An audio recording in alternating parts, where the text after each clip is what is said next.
Shiva friend ఇద్దరు అక్కడ coffee tea తాగుతూ మాట్లాడుతూ ఉండగానే ఇక ప్రభావతి అక్కడ ఆటో చెడిపోయిందని చెప్పి నిల్చొని ఉంటే ఆవిడే మా అక్క వాళ్ళ అత్త పెద్ద రాక్షసి ఆవిడని చూస్తే నాకు చంపేయాలనిపిస్తుంది అని చెప్పేసి అంటూ ఉంటాడు శివ. అయితే ఇక ఆ మాటలన్నీ విన్న స్నేహితుడు అలా చూస్తూ ఉండేసరికల్లా తనకల్లి ఈ ₹1,00,000 అప్పు చేసి తీసుకొచ్చానని చెప్పాను కామాక్షి వదిన, కాస్త వస్తావా, పోయి సీట్లకి వడ్డీ డబ్బులు ఇచ్చొద్దాము అంటే నేను పని మీద బయటకు వచ్చానులే, నువ్వు వెళ్ళేసిరా అని చెప్పేసి అంటుంది కామాక్షి.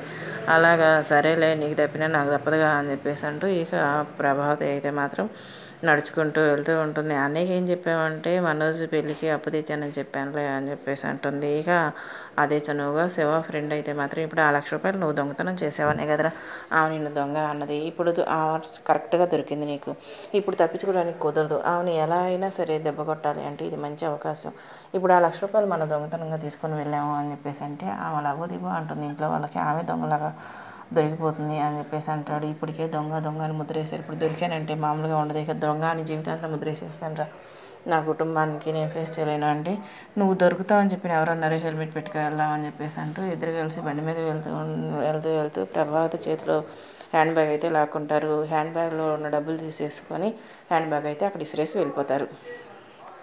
అలా వెళ్ళిపోయేసరికల్లా అయ్యో కుర్రో మర్రో దేవుడా, ఇప్పుడు ఎవరికి చెప్పాలి, ఏం చెప్పాలి, నా హ్యాండ్ బ్యాగ్లో ₹1,00,000 తీసుకొని హ్యాండ్ బ్యాగ్ అక్కడ పడేసిపోయారు అంటే అక్కడ ఉన్న చుట్టుపక్కల వాళ్ళందరూ వచ్చేసి ఉండమ్మా పోలీసులకు ఫోన్ చేద్దాం అని చెప్పేసి అంటూ ఉంటారు. పోలీసులకు ఫోన్ చేస్తే ఇప్పుడు నా బండారం ఎంత బయటపడిపోతుంది, పోలీసులు వద్దు ఏమొద్దు నేను వెళ్తానయ్యా ఎట్లాగట్లాగా అని చెప్పేసి వెళ్తుంది.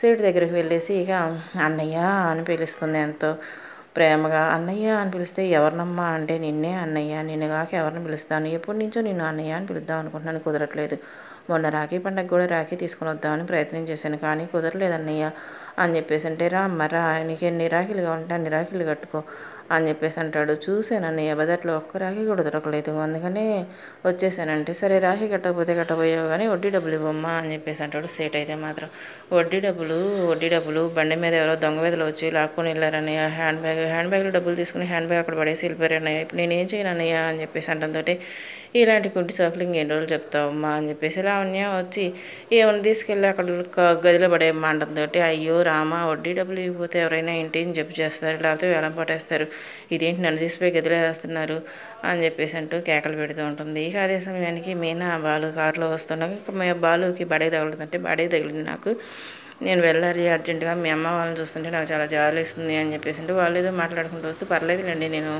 బస్సులో వెళ్తానులే అంటూ మీనా వచ్చేసి సేట్కి వడ్డీ డబ్బులు కడుతుంది. అలా వడ్డీ డబ్బులు కట్టుతుంది. ఎవరమ్మా నువ్వు అంటే అదే అప్పుడు గుళ్ళో చూశారు కదా ఆయన భార్యనే అంటే ఓ గుళ్ళో చూసిన భార్యవా అని చెప్పంటే గుళ్ళో ఒకళ్ళు బయట ఒకళ్ళు లేదు, ఆయనకు ఉంది ఒకతే భార్య అది నేనే అని చెప్పేసి అంటుంది మీనా. నీలాగా టయానికి వడ్డీ డబ్బులు కట్టేవాళ్ళు ఉంటే ఎంత బాగుంటుందమ్మా అని చెప్పేసి అనేసరికి ఇక ప్రభావతి గదిలో ఉండి కుయ్యో మర్రో నన్ను కాపాడండి దేవుడా రావడా అని అరుస్తూ ఉంటే ఆ మాటలు నీదేంటి మా అత్తయ్య గొంతులాగా ఉంది అంటూ మీనా వెళ్ళి చూస్తుంది. చూసేసరికల్లా నిజంగానే ప్రభావతి. అలా ప్రభావతి ఉండేసరికల్లా ఏంటి అత్తయ్య నేను గదిలో పెట్టి వేసేసారేంటి, ఉండండి మీ అబ్బాయికి ఫోన్ చేస్తా అంటే వామ్మో ఇప్పుడు వాడికి ఫోన్ చేసామంటే నేను దొరికిపోతాను, నా బండారం అంతా బయటపడిపోతుంది, నన్ను ఆడుకుంటాడు వాడు, నా కోడళ్ళ ముందు కొడుకుల ముందు, ఇప్పుడు ఈ వయసులో నా పరువు పోతుంది, ఈ వయసులో నాకు ఈ కర్మేంట్రా బాబు అంటూ ఏడుస్తూ ఉంటుంది.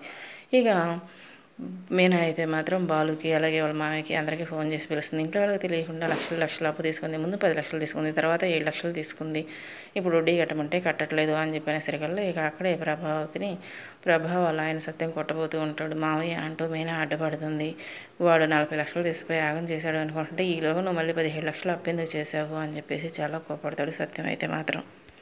నిజాలు ఏవైనా నిలకడ మీద తెలుస్తాయి అని చెప్పేసి అంటారు. ఇవాళ నిజాలు చెప్పేవాళ్ళు ఎవరున్నారా బాబు, అబద్ధాలు చెప్పేవాళ్ళు ఆకాశాన్ని అంటుతుంటే నిజాలు చెప్పేవాళ్ళు భూమి మీద నిలబడటానికి కూడా ప్లేస్ లేకుండా పోతుంది. ఈ సమాజం ఎడిపోతుందో ఏమవుతుందో ఎవరికీ అర్థం కాని పరిస్థితి అయిపోయింది చివరికి.